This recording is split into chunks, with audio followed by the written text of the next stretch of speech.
Ryan, who is this Mariner team? I don't have a sense of this team at all. We were talking about it to open the show that they've been so extreme. I mean, they come out of the gates, the offense is on fire. They're winning in ways we never anticipated. Then it flips. Guys who are red hot just going to the tank, Polanco and others, and then they're in a tailspin. You know, they're being swept by Arizona. They're being swept by Baltimore. It looks awful.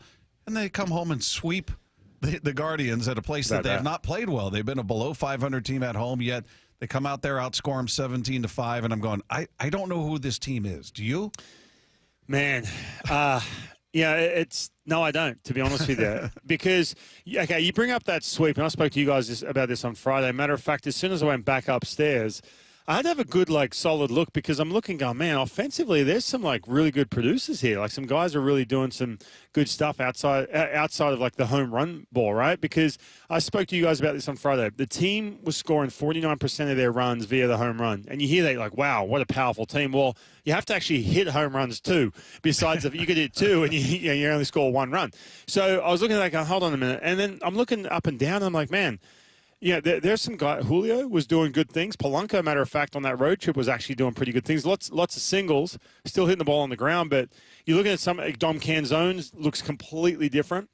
And then I had a closer look, and it was like, hold on a minute. Okay, I get it. 5 for 41 with runners in scoring position in that series against the D-backs. And then all of a sudden they roll into these last couple of games, and they completely flipped the script on that. When it counted, they got after it, and that was huge. And not to mention, too, offensively, this is a team that we talked about this in the month of April. They were able to do good things late in games. Close game, they could all of a sudden be a threat in that third at-bat, fourth at-bat. They just weren't doing that for a long time. And you're facing a team like the Cleveland Guardians with I'm not going to say one of the best bullpens as of now, but you're facing a Cade Smith, a Class A, Heron, some guys who have put up some really good numbers. They don't have the same depth than what the Guardians, in regards to the bullpen they had last year. They're missing some of that depth. But they had some situations, man, where they got it done when it counted with runners in scoring position and whatever else. So that was huge. And then yesterday, man, look, JP, I mean, I'm putting him up there, by the way. I was going to go down a rabbit hole during the game yesterday with Aaron, but I was like, maybe I'll save this for a few days. But when you look at him up against other shortstops in the American League, man, he's I'm throwing a Bobby Witt Jr., a Pena, Jacob Wilson, who's having a crazy year, hitting 360 something. Yeah. I'm trying to think. Zach Neto. When you're looking at All-Star votes, I know it's up to fans and whatnot, but man, JP's having that kind of year. He's up there in the top 5 in some of these categories. So, there's enough offense. Again, I keep saying this. Logan Gilbert coming back tonight, massive. And Emerson Hancock was brilliant yesterday. So I still think, man, you get some stability with that starting pitching. The offense will come and go. Hey, Ryan, were there guys and for you too, when you come back off of injury, it takes you a while to get going, or there are some guys that are kind of fast starters, and just sort of what the quality is there, being able to come back from, and I never expect too much, especially for starting pitchers, but but did you ever experience that where there were just certain guys that just were able to just pop right back in and be who they are? I mean, I'm not expecting that from Logan, but maybe he has that quality. I don't know.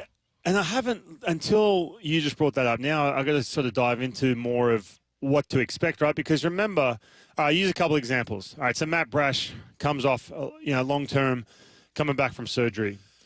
And he looked good right away. He did. I mean, the velocity was down half a mile. Now it's back to what it is.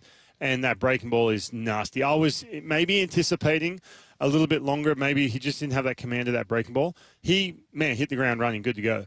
And then you have George Kirby. The first couple outings, you could notice, especially shoulder injuries, a little bit different. He didn't quite have that last 20%, empty the tank, deeper into the pitch count. Now, I know it's going to be limited, obviously, because he's coming back, but there was some things missing, and you're starting to see him get over those humps. Bryce Miller is a guy who, when he hit the IL, in the first place, he came back pretty quickly. There were some other things going on, I think, besides the physical side. I think there's a lot of the mental side. We talked about that on Friday. So I think everyone's very different. But I think with Logan Gilbert, and as I'm thinking about this, remember, he went on the IL. This is the end of April. He went on the IL because all of a sudden he'd throw a split. That's his money pitch. Especially when he around that time, his slider wasn't as consistent. And he was throwing that split in the bullpen. He's like, you know what? No, this does not feel good. I'm just going to put this pitch in my back pocket. So when you're coming back in a situation like that, and it's not as quick as Bryce Miller, but it is pretty quick. He's not coming off a major surgery. So there is some of that lingering effect of when you hit the IL. I just don't want a situation, we'll see it early tonight, something to pay attention to if you're going to watch the game tonight, is to see how that split goes right out of the gates. Is it a pitch where he's finishing through that pitch? Is it kind of floating in the zone? It doesn't have that good late movement, late life, because what that tells me is he's kind of pulling the reins back a little bit on that pitch. And that, to me, when you ask me if guys come right out of the gates and they're ready to roll, man, you have to have all those pitches when the game's at this speed. So that's something to look for early on. I think he's had some time to take a breather and just have a little correction with that slider of his, and obviously velocity tells you a lot too. So it'll be interesting. I think the thing to look out for tonight, again, if anyone listening who's going to watch the game really wants to pay attention, watch that split and see how that acts. Does it just kind of tumble in the strike zone, or does he have that good life, good finish to it? Yeah. Ryan, we talked to Emerson Hancock out there Friday. He goes out and deals. I mean, and I'm sure it's connected to our conversation, but best start of his career. Well, hang on, I'm going to ask you something because and that's why I'm chuckling. I swear I saw Lefko bugging him on a Saturday. No. So, okay, no, that's right. Mike, you walked into the locker room. Lefko. Is Lefko there? What's he doing? Is he playing pickleball? I'm practicing my pickleball shot. No, because I was watching him. I was watching Lefko. I'm like, okay, how's he go about this? Because, dude, sometimes it can be tough when you want to bug players. I have to do it for my show all the time. And he did a great job. Lefko was in his face, and Emerson Hancock didn't have a choice.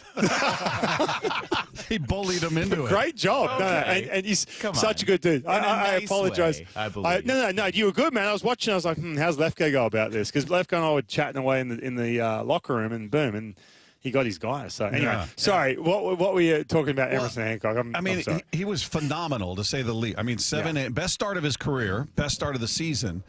7 innings, just 2 hits, and he goes 85 pitches to get it done. I mean, he was outstanding.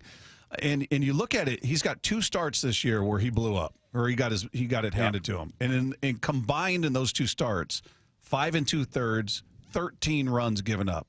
In his other 10 starts combined, he's given up 18 runs. I mean, you look at his ERA in the month of June, 3 starts, 1.53.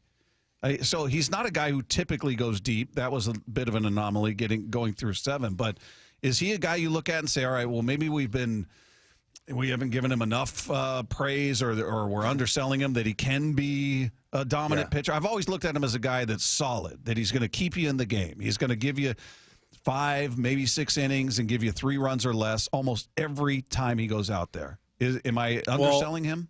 No, not at all. Now, I'm going to knock on wood here, because before his first start of the year, I remember it was like, Emerson's going to have an amazing year, and then he went off, and one of those starts you're talking about. So I don't want to jinx him, because I love Emerson Hancock, such a good dude. So yesterday was the version of the sinker changeup combination to get weak contact against the Cleveland Guardians, against all those lefties. And that's kind of like, him as advertised coming into this year. And it was a question of, okay, with 2 strikes, how do you get that swing and miss? And so you walk into 2025, and Emerson, previous of yesterday, the better starts he had, I'll throw one out there, which on paper doesn't look that great, but I thought it was really good, against the Padres, because he was in situations where he was on the ropes, and he went plus velocity on the attack, top of the strike zone, 4-seam usage. And then there's another one against the Red Sox in Boston that sticks out to me as well. Same thing. He was surviving because he had that 2-strike pitch that he was missing in 2024. Now, I still think his bread and butter is what we saw yesterday, is that sinker, changeup, same tunnel, down and away, weak contact, especially if there's a bunch of lefties. However, I think that, and by the way, he's put the sweeper aside. We talked all about that in spring training. So I think once he starts to marry the 2 in regards to plus velocity with 2 strikes, swing and miss, with that sinker and changeup, man, you're going to see 5, 6, 7 innings with a minimal damage, because you can mix in the weak contact. You can mix in those double plays he had yesterday. And I've said this all year, man. sometimes we look at Emerson. Well, he's filling in and he's that sixth guy if you need. No. He is through his lens, man. He's going out there, on a Sunday getting that sweep, and he's walking out going, because I belong in the middle of this rotation, and that's kind of his mindset, man. And I've loved watching him pitch, and one other layer to this too. Let's not forget, comes out of spring training for the second year in a row where he gets that late call saying, look, you're going to be in this rotation. He doesn't essentially have a spot in the 5, and he's surrounded by guys putting up ridiculous numbers after 2024. He goes into this year, and there'd been multiple times where it's like, we're about to make a move. Bryce Miller comes back, Logan Gilbert's coming back today, and so on, and Kirby coming back. So there had been times where, man, he's like kind of auditioning, right, to see how many he can get. Well, now he's 12 starts deep, whatever it is, and he's been so solid taking out those 2 games, the Yankees and the Detroit Tigers, like you said, man. He's been ridiculously good. And that's just not amongst Mariners pitching. That's league-wide. Hey, I don't know if you saw the news. The team that's coming to town is going to be one player lighter, apparently. Would you take away from that whole Devers trade? I mean, why they traded him, and then San Francisco picking up a huge amount of money. They did. Like They picked up. They picked up the majority, basically the rest of it. First of all, I was shocked. I really was. I thought there could have been a chance if Rafael Devers and the way the Boston Red Sox were kind of trending in the sense of, first of all, in the AL East, they're looking at a situation where the Blue Jays are starting to heat up. The Yankees are taking care of that division. The Rays are good. And so their biggest competition, I'm not saying they're waving the white flag, but their biggest competition now is going to have to be the wild card. So you look at that and say, all right, we have a situation where Devers is not happy. He's been really vocal about it. We've just got these young now we have our 3rd young prospect we want to surround with good people. So there could have been a little bit of a character clash there for sure. Yeah. And then all of a sudden you go out, this is the time where you start making those calls to teams and saying, if we were to do this, would you, A, take on all this money? That gives them that financial freedom. And 2, what are you willing to give? And the Giants, I'll get to their side of this in a minute, but the Giants must have just sent them a proposal right back, and they would have said, no, let's just do it now. Like, let's not wait a couple of weeks and figure this out. Let's just do this now. I know a lot of Red Sox fans are upset about this. I understand that. Who knows what was going on inside the clubhouse? Unless you're in there, I'm going to talk to my buddy Liam Hendricks today and get more of an idea. But this is a completely different looking Red Sox team now. Completely different. I mean, he's one of the best hitters in the game. Now, regardless of what happens in the clubhouse, man, you basically look at this and say, well, from everything I said at the beginning, this is kind of where we view where we're at. We're not in this. We don't think we can win the AL East. By the way, the Yankees are absolutely ecstatic about this deal. Yeah. On the flip side, the Giants, here's a guy who did not want to give up playing third base when he actually said to the Red Sox that, look, I want you guys to get better. And they said, well, we'll make some moves to get it. Let's go get Bregman. And they mean we have to shift around positions. Well, the Giants, they don't have a third base for him. So I don't quite understand if he's so hell-bent on playing third base, where's he play? Because there's no third base. So they're picking up a lot of money. It's not going to – it's the cost of doing business for the Giants. It's not going to age well. I hate to say it, even though he's a DH, a little bit different. In 3 to 5 years from now, I don't think this deal is going to really age well. It's going to be a really expensive player who's going to be about 70% the ability he's at now. But I was shocked. I really was shocked. It was crazy. Hey, I want to get your take on a guy we haven't asked you about in a bit, and that's Julio. You look at his numbers, he's hitting 340 for the month of June. Yet I feel like he's turned into Ichiro. He's got infield hit after infield hit. And I don't know how to feel about this because that's not his game, or it's not what we all thought his game was going to be. He's there to do some damage, not be a singles hitter. So I love that he's getting hits. I love that he's hitting 340 for the month. That's great. But he's also a guy that, when the situation came up and the game's on the line, I don't have that confidence in him that I feel like I should. The way I do with J.P. Crawford right now. J.P. is the guy I want at the plate with the game on the line right now. But how should we be looking at Julio? Because you look at it, he hasn't hit a home run in the month of June. He's got 3 doubles in the month, and everything else is singles, and a lot of them are infield singles. It's just I don't know how to – I'm a little conflicted on how to feel about him.